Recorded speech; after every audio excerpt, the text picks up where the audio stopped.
One of the most persistent challenges that I see among parents is their children's behavior is often incredibly irritating to the parent. And the parent reacts by going into fight mode, where they get very combative with the child, try to get the child to comply. Or flight mode, where the parent just leaves the situation. Or some parents will freeze, both physically and emotionally, and simply not know what to do or say. Or they might fawn over the child and say or do anything to stop the child's crying or tantruming in that moment. And once they get their wits about them again, the first thing they often think about is how they can change their child's behavior, how to get the child to stop doing this thing that's driving the parent up the wall. After all, if the child wasn't doing this, we wouldn't need to be irritated, right? The problem with this is that even if we could get our child to stop doing this thing that we find irritating, they'll probably start doing something else. Or if they don't, one of our other children will. Or they'll get to a new age and a new developmental stage and they'll do something else that drives you up the wall because you haven't really addressed the underlying problem. Because it turns out the underlying problem is not in your child's behavior, but it's most likely in experiences that you had when you were a child. Sometimes these might be what psychologists call big T traumas, things like divorce and your parents or caregivers experiencing mental illness or death. They might even have been things that didn't seem actually traumatic at the time, but really were, like your parents not recognizing your needs or not meeting your needs, either unintentionally or maybe even intentionally. So the real cause of these triggered feelings isn't in your child's behavior at all, but in yourself. And this can seem very overwhelming, but it's actually great news. If you've ever tried to change somebody else's behavior, you know how hard it can be. Changing your own behavior is actually one of the few things in life that you do have control over. But it's really hard to do it by yourself. And that's why I created the Taming Your Triggers course, to give you the knowledge that you need to do this. We have a supportive community in a non-Facebook platform as well, but if you really want to take it to the next level, you can sign up to get what we call an Accounta Buddy. And the parents we're going to hear from today did exactly that. In some ways, they couldn't be more different. Marci lives in the state of Washington in the US, and Elizabeth lives in Kenya. Marci is active on her local school board and in her community, but she's home a lot of the time, while Elizabeth travels sometimes for multiple days at a time for her work on human rights. But these two women, who were separated by 14 time zones and a whole lot of cultural differences, found a common ground that neither of them expected. They held each other gently accountable to keep working on the course, even when it got difficult and they were learning things that required a lot of courage to implement. And they developed a deep friendship that's going to far outlast the course, and they hope to one day visit each other. So without further ado, perhaps each of you could introduce yourselves. Maybe Marci, you'd like to go first? I'm Marci. I have a 5-year-old son who's very energetic and very smart. And I am mostly a stay-at-home mom, and I teach some yoga classes for children also. The values that I'm trying to engender, I guess, or share with him include compassion, independence, which he's very independent, a sense of like justice, and also just a sense of creativity and joyfulness, playfulness. Patience is like an idealistic one, because I gotta work that one myself. But as we all do. And where are you located in the world? I am in Eastern Washington State. Okay, perfect. And then Elizabeth, you are a long way away. Tell us a little about you and your family and where you are. Yeah, so I'm a mother of 2 girls. One is 3.5, and the other is 1 year old. A couple of days. I live in Nairobi, Kenya. So yes, a long way away indeed.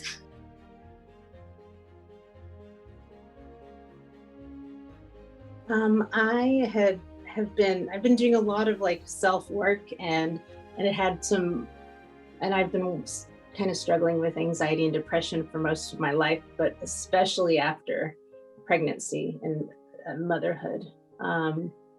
But just in the recent, COVID and everything, I just was having flare-ups, and I was like, I really want to get to the root of the problem. And I was reading a lot of trauma books and all kinds of things. And Taming Your Triggers was one thing that a good friend recommended. So I thought, how many tools?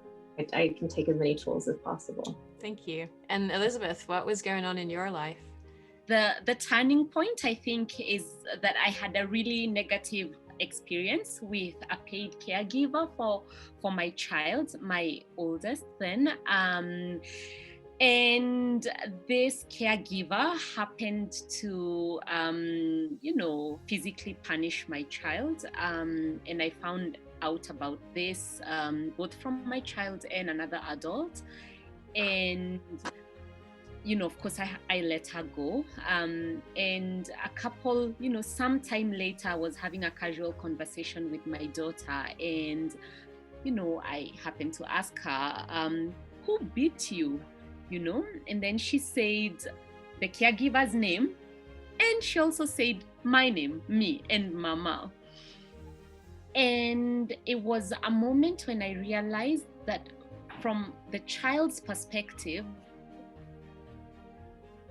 like I had managed somehow to convince myself that there's correction, with love, which, can be physical, but the child surely knows that I love her mama. And there's like physical abuse, and like the two are separate. But then in that conversation with my daughter, I was able to really see from the child's perspective that she didn't see a distinction between those two things. And I held one to be so abhorrent and incredibly wrong, and the other to be socially acceptable and biblical even. And here was my little girl telling me that to her, both of those things were pretty much on the same frame, the same point. And so that was very difficult. And then subsequently, I had many times of trying to be, the kind of parent I wanted to be in my head. And I just realized good intentions don't go very far sometimes in this work, because then sometimes the moment between I'm going to have a calm respect and response and then just really blowing the lead can be like in seconds even.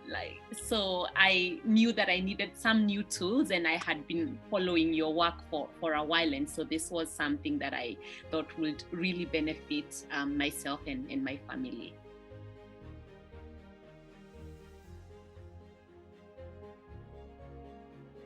So when I read that we needed to have a account buddy, I got really shy, and I'm very outgoing, but I think that the responsibility of that sounded really daunting to me. So I was like, well, we'll see what happens. Maybe I'll just slide by and no one will notice, and and I'll just do the work, But then I got this really brief but lovely email from Elizabeth saying, oh, I saw your profile and I feel like we have a lot in common, or things that you said resonate with me. And if you don't have an account buddy, I'd be happy to be your account buddy. And it's been a really lovely friendship, actually. I mean, we had all these very serendipitous commonalities, I guess. She's obviously she's very articulate, and it's really lovely to process things with another person, because you get their point of view and you also can reciprocate the amount of vulnerability and trust and humor that each of you are there to offer. So I think we got paired up really well by the grace of the universe, to just be there to share and be vulnerable together and be really honest and not have any former expectations that we needed to, that we have around us, with the people that we see and know every day. So I know myself, and so I knew that if I tell myself the line that I'll just read the content and the videos and I'll be fine, I I knew that wouldn't work. So I really was hoping to find an accountability buddy, and it was one of the things that attracted me. That was one of the features that really attracted me to this, because I've read Gretchen Rubin's work, and she talks about like personality. She talks about types that include obliger, people who are able to meet outside expectations pretty much most of the time, and I have big tendencies of that nature. So I really rely on others, and if I know someone else is relying on me, I'll show up for them. And so when I saw Marci's profile, and I saw yoga, and I saw,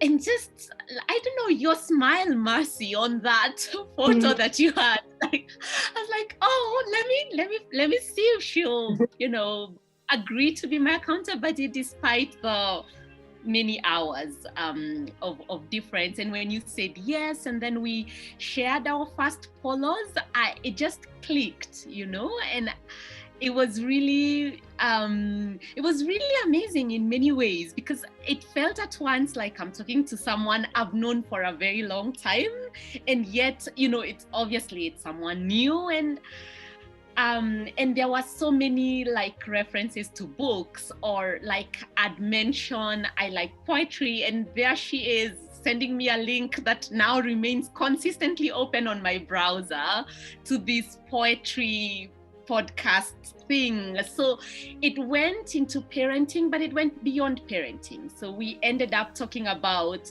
like things that we care about, like how women are in the world of work, or poetry, stoicism, just books that we've both loved, podcasts that we've both loved. Just we have this investment in personal growth and curiosity about the world, and I really have cherished the supportive, mutual, relationship that has developed between us. It's been very meaningful.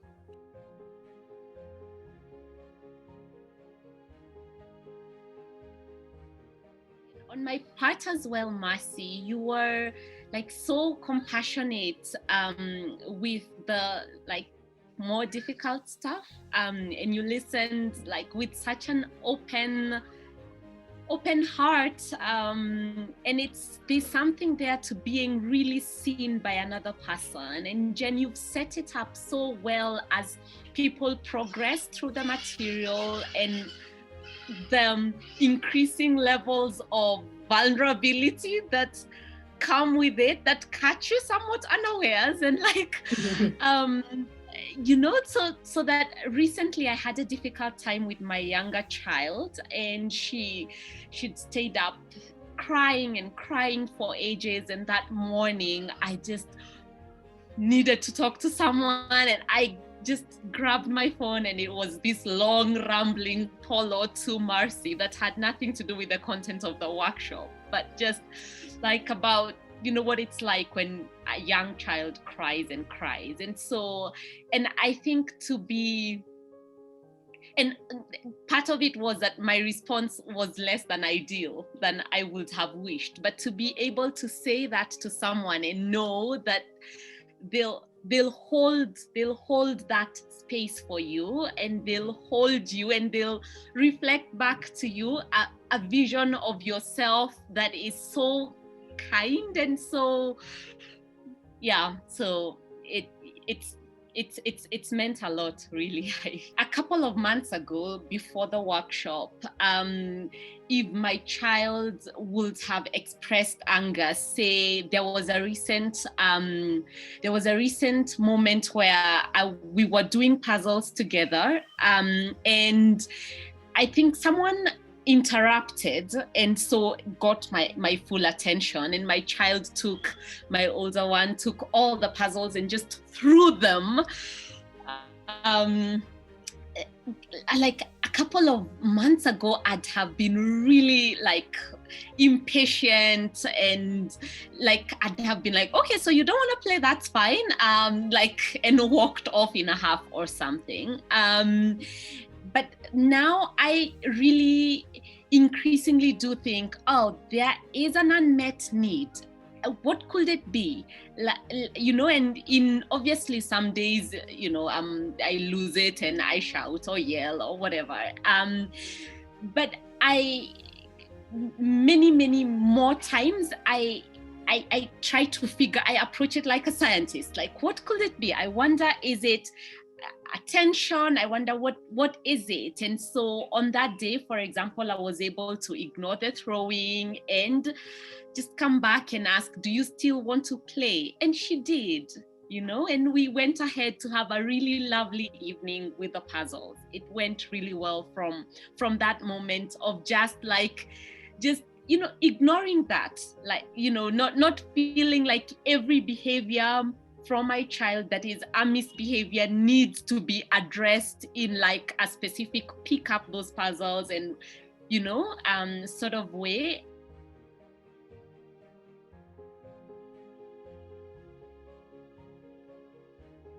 I mean, I think for me, as I was saying, just remembering the pause has been a nice game changer, because I'm so in a hurry, I guess, to either address something or before I forget it. Like, this is the thing that one of the things that we're learning is, you know, to circle back when everything's calm so that we can talk about, tell the story of what happened and how that was going, what was going on within me, and asking what was going on within my child, which I love.